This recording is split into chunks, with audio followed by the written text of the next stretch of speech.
Well, maybe it isn't quite.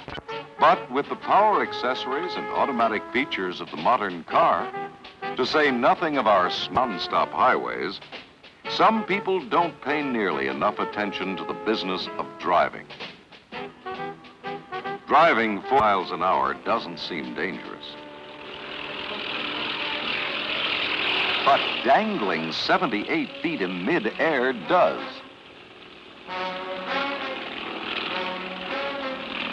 Most people, casual drivers, have little conception of the forces at work during an auto collision. If we were to cut the cable and let the car drop, it would develop about 40 miles per hour terminal velocity. Let's try it and see what happens.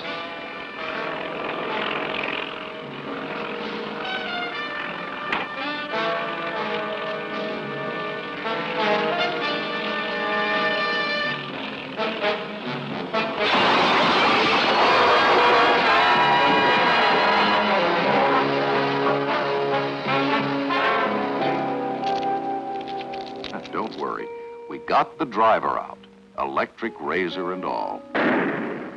But in most collisions, the people stay with it. How can cars and motoring be made safer for passengers? This is the work of the Institute of Transportation and Traffic Engineering of the University of California. These researchers have conducted some of the most thorough auto crash studies ever made. One of the variables in the current series of experiments involves the testing of different types of safety glass. Cars traveling at 40 miles an hour will impact stationary vehicles.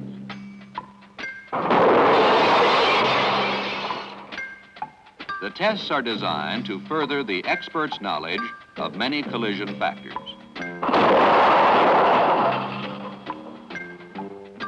But especially for us, they will help to show why passengers so often ride back to the hospital with red light returns from crashes at speeds that may not seem excessive.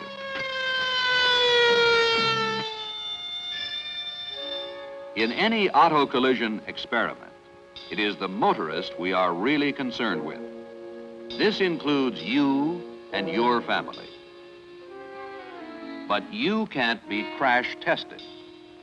Your proxies or sit-ins are mannequins that can be torn, gouged, and broken like people. They are called anthropometric dummies. The trauma-indicating child dummies are designed to simulate injuries or death. Some children will wear belts or harness. Some will not. The adult dummies will not use seat belts. At the conclusion of each crash, some of the findings will be checked on the spot. The bulk of the instrument recordings will require months for evaluation. But the answers we require about injuries and how to prevent them will be available at once. After weeks of preparation, the first experiment is ready to go. It looks like it's about -5 minutes. This is -2 minutes. That's base. We're ready to go. This is -1 minute. Car down here, so as soon as you wind up, come on down. This is -30 seconds. Flash bulb installed. Okay. Commence, run.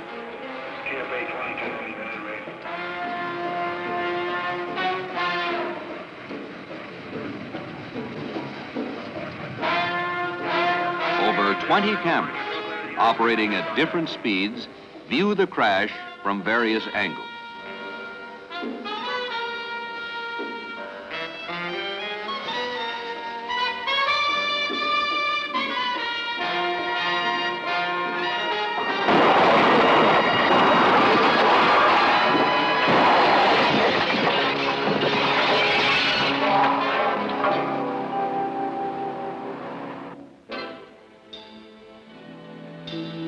During the course of the program of experiments, it becomes obvious that two types of injuries, often fatal, even at city street speeds, can be avoided. The first involves passengers thrown from the car and dragged on the pavement.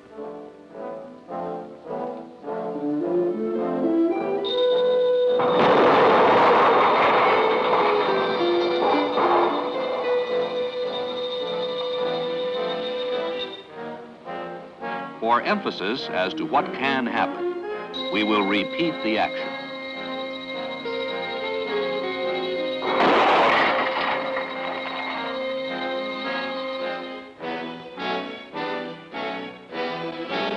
Even when such accidents are not fatal, the injury possibilities are obvious.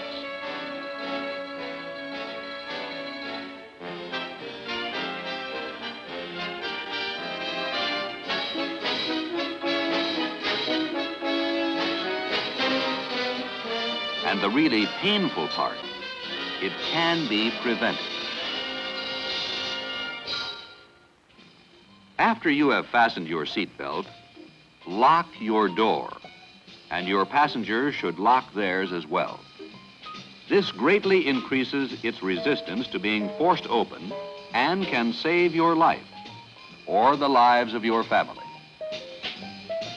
With this simple extra precaution, you save yourself from hitting the street. Now, to save you from hitting your car with your face or head, you may think of yourself as being surrounded by metal. You're not. There is a 90% chance that in a collision you will impact glass. Here is what happens with conventional laminated windshield safety glass.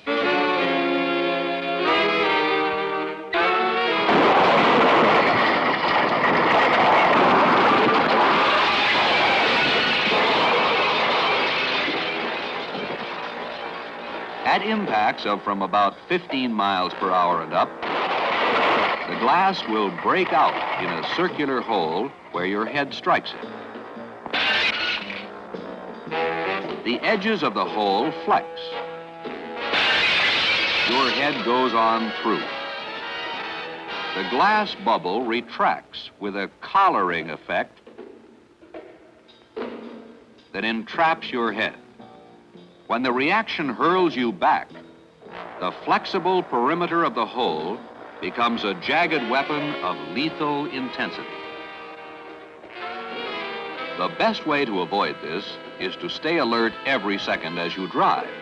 And remember, impacts at even relatively low speeds can be fatal.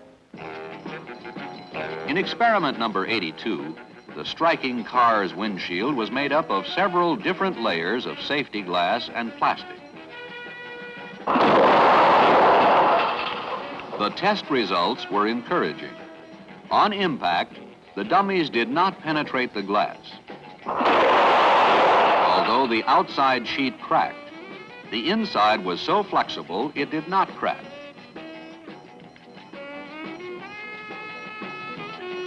There were no lacerations.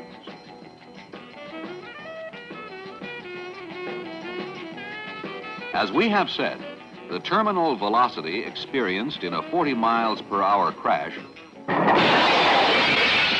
is identical to dropping a car 78 feet.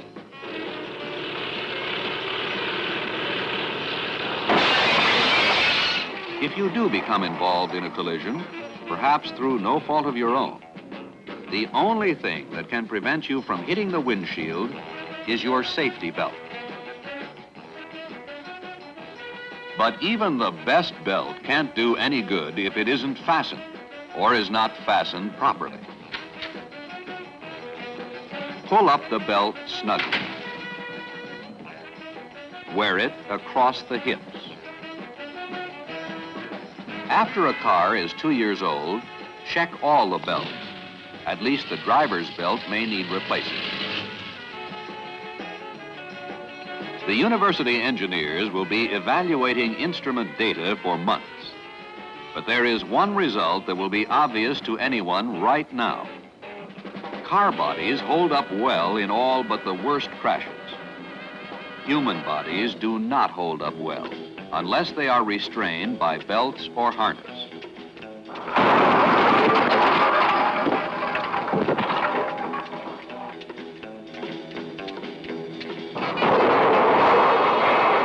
So already we know these experiments can begin having results right now.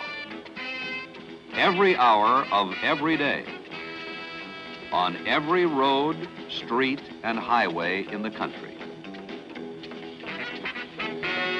Each time we eliminate just one more red light return.